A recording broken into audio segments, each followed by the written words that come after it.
My name is Dorothy de Beck, daughter of the great departed fighter ace Guillaume de Beck. My friends call me Didi. Actually, when all this began back in July 41, I had only one friend, Tommy Carter. He'd flown with my father in the Great War. Tommy raised me. He joked that God had forgotten to give me feathers.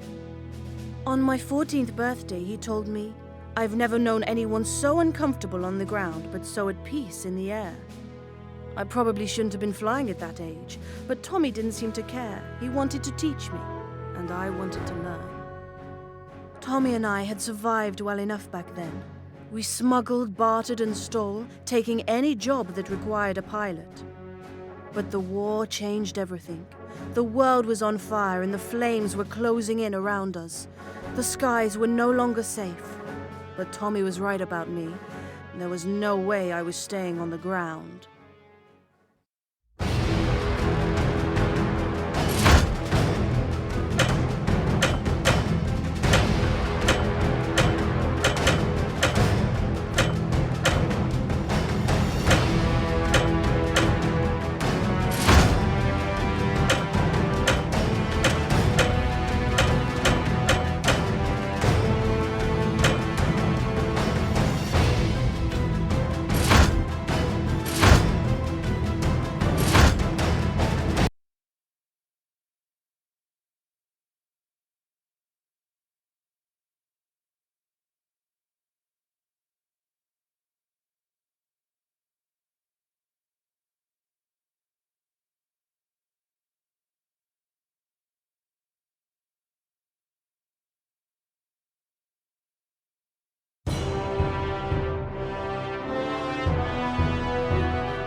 Didi, you're back.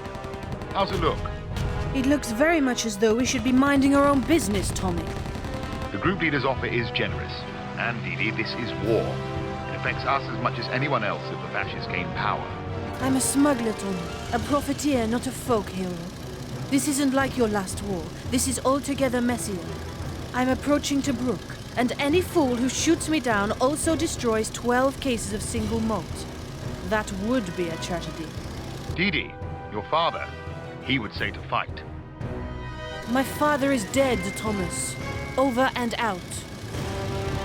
Okay, Didi, just bring your bus down into Brook. Try not to attract too much attention, okay?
Sorry, Didi. You can't land yet. You're gonna have to plug those Luftwaffe planes. Here, the group leader wants a word. As a gesture of goodwill, I've arranged a little surprise for those Jerrys. If you need help, head toward the marked ambush point. McIntyre out. You heard the man. Act like a mouse, bag yourself a cat.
handle yourself well. Of course, I expected no less of a Debek. The group leader flew with your father, Didi. I need good pilots, Mr. Big. I have squadrons trained in aerial combat, but sometimes the war effort requires more finesse. You will be well paid for your services, I can assure you. Money, Didi. We could hire that Aussie Akemmer I mentioned. Can't fly if your wings are broken. If I agree, will you let me land?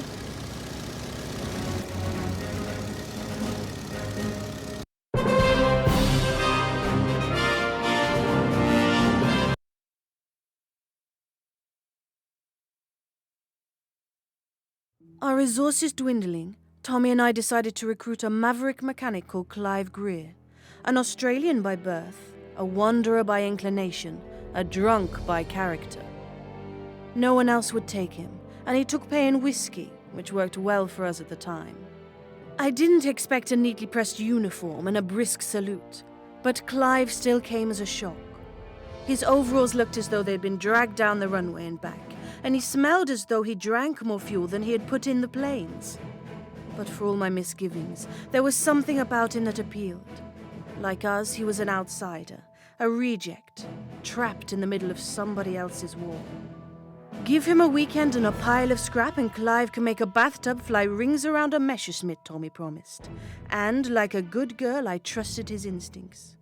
For better or worse, we had our mechanic.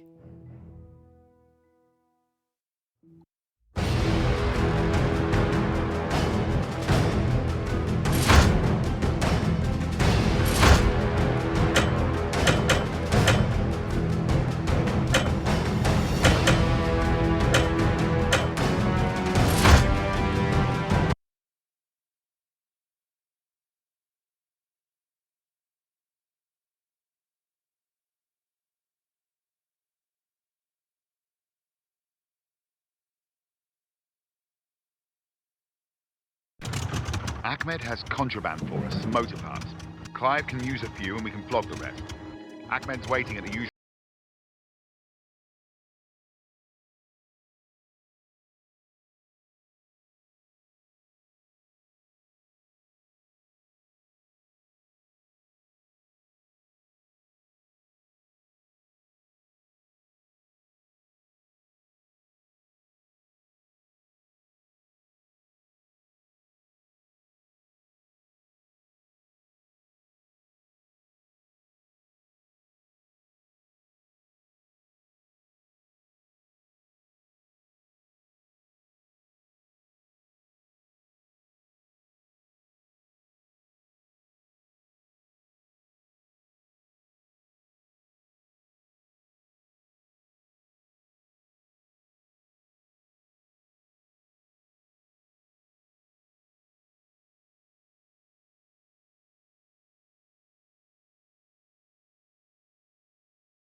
Ah, they've seen me.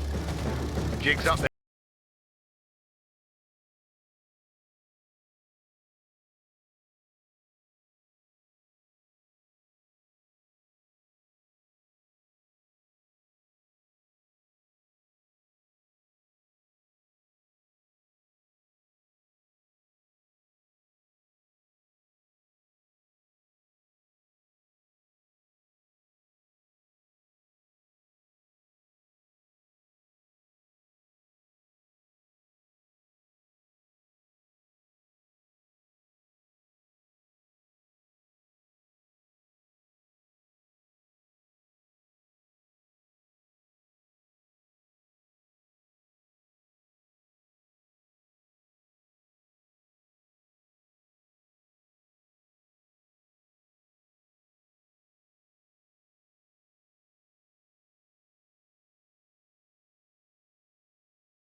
Ahmed has contraband for us, some motor parts.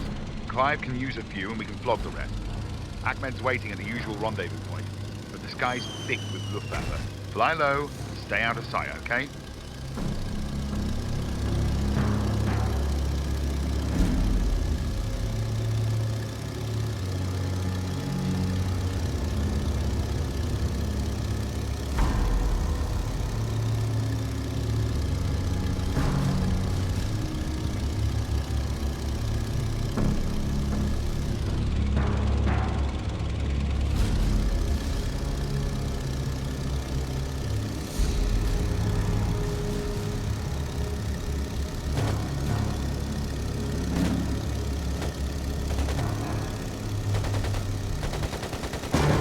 They've seen me.